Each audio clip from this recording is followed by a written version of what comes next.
Shiv Sena UBT પ્રમુખ ઉદ્ધવ ઠાકરે અને મહારાષ્ટ્ર નવનિર્માણ સેનાના પ્રમુખ રાજ ઠાકરે તેમના ગઠબંધનની જાહેરાત કરી. ઇસરોએ ઇતિહાસ રચ્યો. 16 મિનિટમાં 6100 કિલોગ્રામના સંચાર ઉપગ્રહને પૃથ્વીની ભ્રમણકક્ષામાં મૂક્યો. શું અનિલ કપૂર રણબીર કપૂર સાથે લોહીના સંબંધથી સંબંધિત છે? અનિલ કપૂર અને રણબીર કપૂર સંબંધી છે. કોકા-કોલા જાન્યુઆરી 2026માં અસલ ફિફા વર્લ્ડ કપની ટ્રોફી ભારતમાં લાવે છે. આશા ખાને રૂપાલી ગાંગુલીની માતાએ પાછળ છોડી દીધી, જે 70 વર્ષની ઉંમરે તેના અદ્ભુત ડાન્સ મૂવથી ધુરંધર બની ગઈ. મેટ્રો વિસ્તરણ પ્રોજેક્ટને મંજૂરી આપવામાં આવી. 12,000 કરોડ ફાળવ્યા. નાગરિક પુરવઠા વિભાગના કેબિનેટ મંત્રી શ્રી રમણભાઈ સોલંકી અને રાજ્યમંત્રી શ્રી પૂનમચંદ બરંડાની ઉપસ્થિતિમાં રાષ્ટ્રીય ગ્રાહક સુરક્ષા દિવસ ઉજવાયો.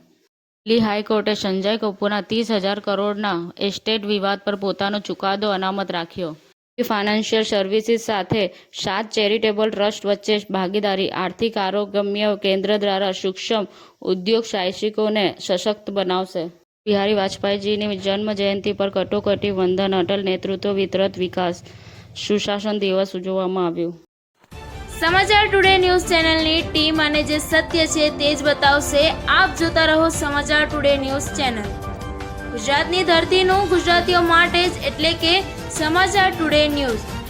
અમારી સમાચાર ટુડે ન્યૂઝ ચેનલને લાઈક કરો, શેર કરો અને સબસ્ક્રાઇબ કરો અને જોડાયા રહો સમાચાર ટુડે ન્યૂઝ ચેનલ સાથે.